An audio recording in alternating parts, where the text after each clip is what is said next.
Oiga lo que recomienda Pedro en la primera carta de Pedro, en el capítulo 3, los versículos 14 al 16.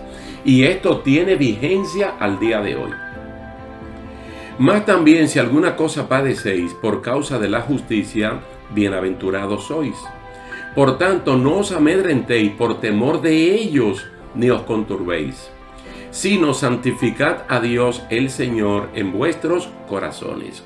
Y estad siempre preparados para presentar defensa con mansedumbre y reverencia ante todo el que os demande razón de la esperanza que hay en vosotros.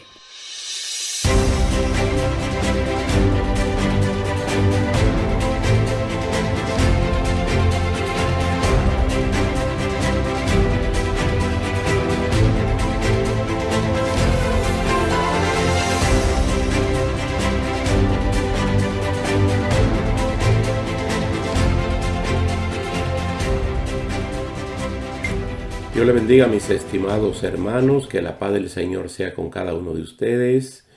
Hoy nos encontramos una vez más para continuar estudiando la segunda parte de esa experiencia del apóstol Pablo en Atenas, la capital de Grecia.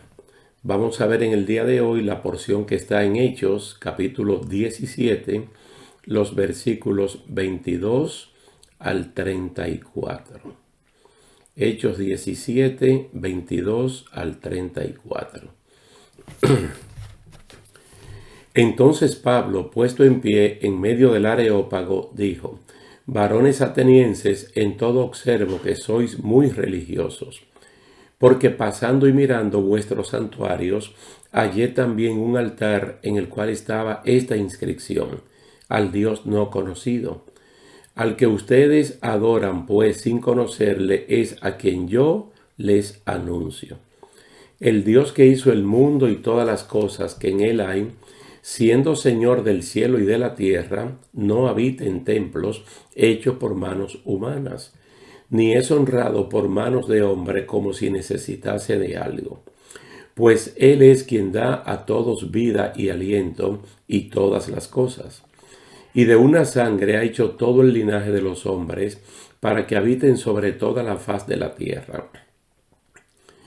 Y les ha prefijado el orden de los tiempos y los límites de su habitación, para que busquen a Dios si en alguna manera palpando puedan hallarle, aunque ciertamente no está lejos de cada uno de nosotros. Porque en él vivimos y nos movemos y somos.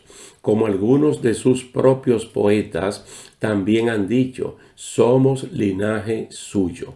Siendo pues linaje de Dios, no debemos pensar que la divinidad sea semejante a oro o plata o piedra, escultura de arte y de imaginación de hombres.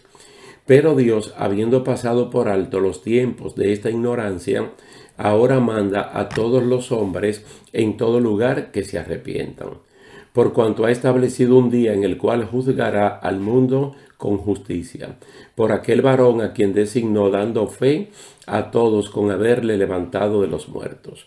Pero cuando oyeron lo de la resurrección de los muertos, unos se burlaban y otros decían: ya te oiremos acerca de esto otra vez. Y así Pablo salió de en medio de ellos. Mas algunos creyeron juntándose con él, entre los cuales estaba Dionisio, el areopagita, una mujer llamada Dámaris y otros con ellos. Esa es la lectura de Hechos capítulo 17 del verso 22 hasta el 34. Recuerden ustedes que cuando Pablo estaba pasando y mirando y hablando, entonces a él lo invitaron al Areópago para que diera una explicación acerca de la nueva doctrina, entre comillas, que él estaba predicando. Como ellos le llamaban a esto, ¿verdad?, nueva doctrina, ellos se empecinaban solo en saber algo nuevo. Esto dio inicio desde el principio, reconociendo que los atenienses son muy religiosos, por no decir directamente unos idólatras. Tanto lo eran que adoraban falsamente a Dios con una estatua dedicada al Dios no conocido. Atenas era la cuna del alto saber del momento y Pablo predicó el Evangelio de Jesucristo, como ustedes pudieron haber notado y lo pueden hacer de nuevo, desde el versículo 24 hasta el 31. Y es lo que siempre decimos de una persona que tiene que predicar el Evangelio, cuando nos piden razón de ser de la fe que hay en nosotros, con mansedumbre.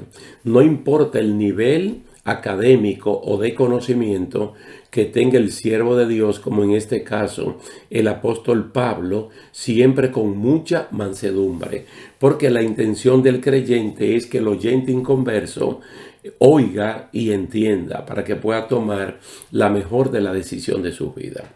Entonces Pablo, comenzando con Dios como creador de todas las cosas y como alguien que de los hombres no necesita absolutamente nada, entonces lo presentó como tal, el creador, porque así se define Dios, como el creador de todas las cosas.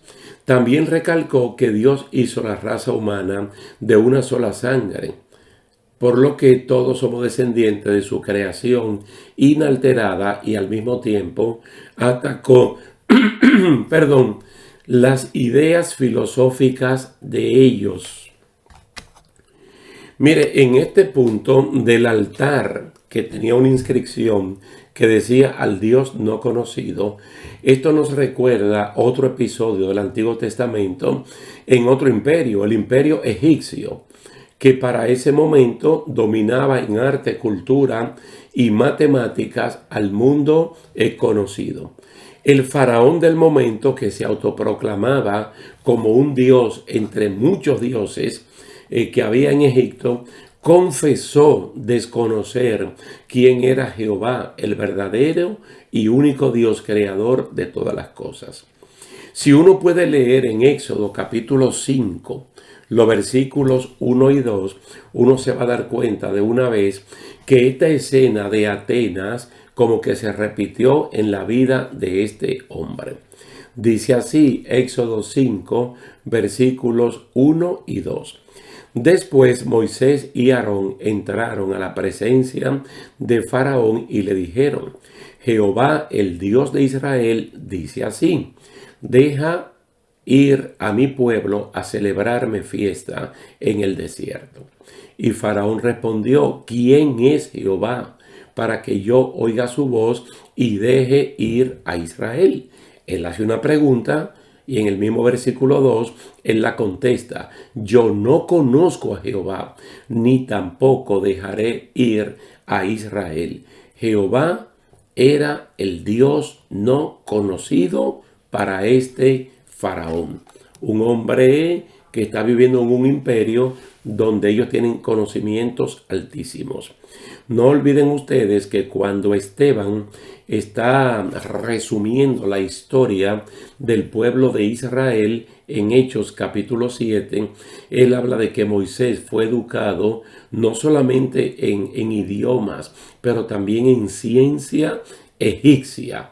Y se pudiera decir que Moisés, al equivalente del día de hoy, era una especie de ingeniero y que hablaba diferentes idiomas. Esto yo se lo digo para que sepan que Egipto, el Egipto del tiempo de la cautividad del pueblo hebreo, era muy avanzado en cuanto a la ciencia y el conocimiento. Pero pasa lo que siempre pasa, que sabiendo tanto, siendo los sabelotodos, se le pasó la mano y terminaron teniendo un Dios para cada cosa. Terminaron teniendo un Dios para cada cosa. En la escena de Hechos 17, en la experiencia de Pablo en Atenas, él recalca el grave error de la idolatría al tratar de representar a un ser único y espiritual, creador y sustentador de todas las cosas, por obra de arte, trabajada en metales y piedras preciosas, porque se le llama, ¿verdad?, arte a eso, escultura, como quiera que sea, en el vocabulario de los humanos, pero para Dios es pura idolatría. Entonces, el complicado sistema de culto pagano de los atenienses, que daba por fruto las depravaciones, las depravadas costumbres morales y sociales de entonces, no podía permanecer incólume para siempre, siendo ajenos a cuanto exigía la verdadera relación entre Dios y sus criaturas. De modo que Dios había fijado un día de juicio. Él había designado el juez, quien, enlazado ya con la humanidad, hablando de Jesucristo, era el varón cuya excelsa categoría se evidenciaba por el hecho de haber sido levantado de entre los muertos. Nosotros aquí en esta parte podemos hablar de la gracia de Dios y del juicio de Dios.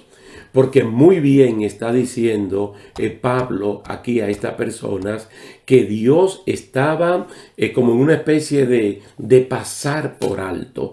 Dios estaba disimulando la ignorancia de quienes se creían los sabelotodo. Entonces, pasando por alto, pero dando la oportunidad para que ellos se arrepintieran. Ellos creían que estaban honrando a Dios y lo que hacían era pura idolatría, que es una falsa adoración a Dios. La gracia de Dios como tal es un compás de espera para que los hombres, en este caso los atenienses y todo el mundo incrédulo, cambie de rumbo y se arrepientan por cuanto ha fijado un día. ¿Para qué? Para el juicio, dando a entender que el tiempo de la gracia es una gracia que tiene un tiempo en el cual se va a terminar. No quiere decir que la gracia sea limitada a unos pocos. La gracia de Dios es ilimitada. Lo que pasa es que la gracia de Dios tiene un límite de tiempo y ese límite se va a terminar y luego va a venir el juicio. Yo quiero que ustedes recuerden también, o que lo sepan si no lo saben, que en el libro de Jonás, uno de los profetas menores, en el capítulo 3, nosotros conocemos un caso extraordinario de gracia y de juicio. Dios había llamado a Jonás para que fuera a Nínive, la capital famosa de ese tiempo, que tenía más de 120,000 habitantes y era grandísima, una ciudad que se podía recorrer en 3 días caminando. El Señor le mandó a Jonás, le mandó a decir a esta gente a través de Jonás que en 40 días iba a destruir la ciudad con todo la gente que estaban dentro. Entonces, ¿qué hicieron ellos? Comenzando por el rey hasta el más humilde de los habitantes de Nínive, que se arrepintieron. ¿Y qué hizo Dios? Que canceló el juicio. Entonces ellos aprovecharon el tiempo de gracia. Entonces Dios ya no lo tuvo que castigar, destruyéndolos ni a ellos, ni tampoco a la ciudad. Por eso que usted ve a Pablo aquí recalcando y haciéndole ver que por muy académicos y muy sabelotodo que ellos sean, si ellos no se arrepienten de esa condición, entonces Dios los va a castigar duramente. Dios ha establecido un día, la gracia va a terminar, los plazos de Dios se van a agotar para dar paso a ese juicio. Entonces, cuando Pablo está hablando de esa persona que es Jesucristo, rápidamente resumen en pocas palabras la vida de Cristo con un nacimiento, con una muerte, con una sepultura, pero entonces habla de su resurrección. Cuando Pablo tocó el término resurrección, entonces comenzaron a burlarse de Pablo en su propia cara, porque ellos eran de los que no creían en eso. Entonces, parte de la filosofía de esta gente, de los estoicos y de los epicúreos, era aprovechar el tiempo en deleites carnales, porque cuando la muerte llegaba, todo ahí terminaba. Por lo tanto, no había resurrección. Entonces, Pablo está diciendo que sí, la está mencionando, pero ellos decidieron entonces burlarse de Pablo. Y otros llegaron a decir, no tanto de manera burlona, ya te vamos a escuchar en otra ocasión. Entonces está el burlador y está aquel un poco conservador que lo va a pensar.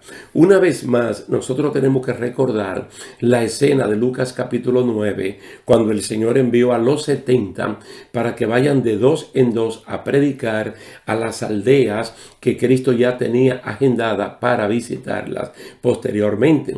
Entonces Él le dijo lo que ellos tenían que decir, pero también los preparó en caso de que la gente rechazara el mensaje. Dice, aún rechazándolo, ustedes tienen que decirle, el reino de Dios se ha acercado a ustedes.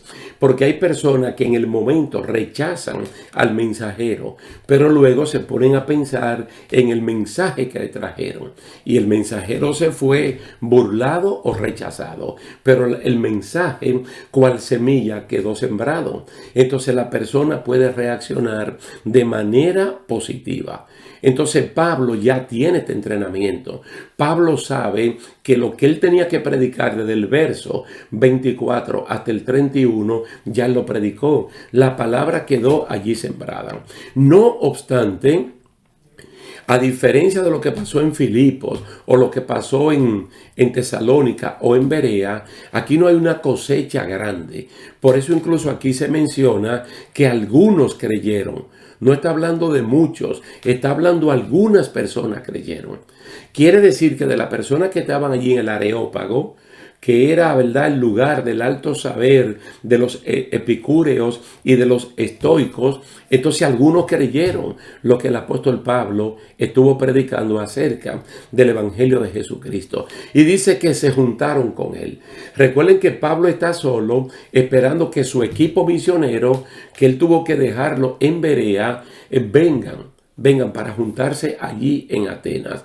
Ahora no está solo porque encontró creyentes que se juntaron con él. Entonces, aquí el doctor Lucas, que es quien escribe en el libro de los Hechos, menciona a Dionisio, que Dionisio era el encargado del Areópago. Por eso le llama Dionisio el Areopagita. Y es muy importante que el encargado del Areópago sea uno de los creyentes. Se parece a Jairo, que fue el principal de la sinagoga, que también creyó en Jesucristo juntamente con su esposa cuando su niña de 12 años fue resucitada por Cristo. También dice que una mujer llamada Damaris, que al mencionar su nombre, pues se nota inmediatamente que es una persona importante, y otros con ellos.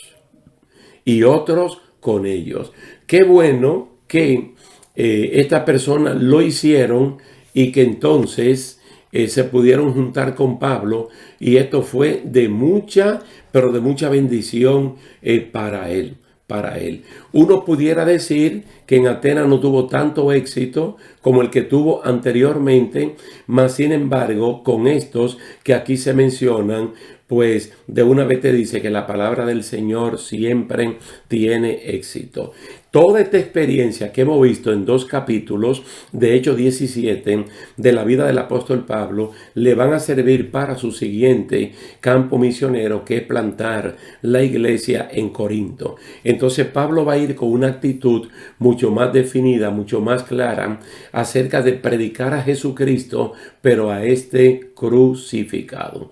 Quiere decir que lo vamos a dejar por el día de hoy hasta aquí, y creyendo que en nuestra próxima ocasión vamos a entrar al capítulo 18 del libro de los Hechos para ver cómo se planta la iglesia en Corinto, utilizando Pablo la experiencia en Atenas.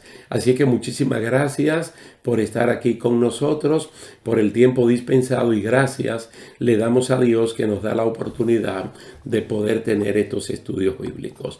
Dios le bendiga mucho y nos vemos en una próxima ocasión.